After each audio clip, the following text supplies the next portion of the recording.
Dr. Justin Wong's passion for science is driven by curiosity and personal experience.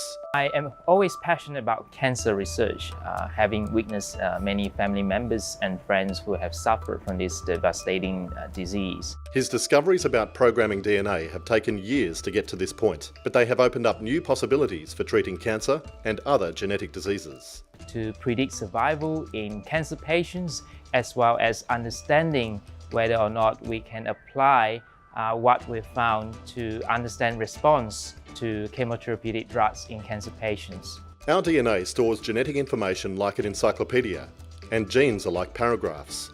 Just as paragraphs are separated by spaces, our genes contain spacer DNA known as introns to separate coding sequences called exons. Dr. Wong has discovered that introns can be deliberately retained to change whether a gene is on or off. It was a really unexpected discovery. In fact, I was really surprised when we found the incorporation of spacer junc DNA in RNA molecules. In the process of generating protein, information in the DNA must first be transferred to an intermediate molecule called RNA. Then the positioning of spacer sequences can be controlled by a chemical modification to the DNA. Called DNA methylation, these punctuation marks can instruct the removal of spacer sequences.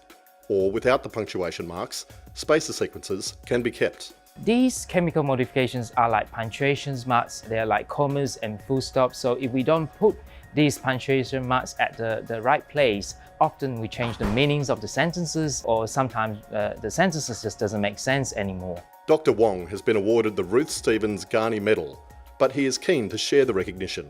Although I am the lead researcher, there is a team of a dozen other people who work very closely together.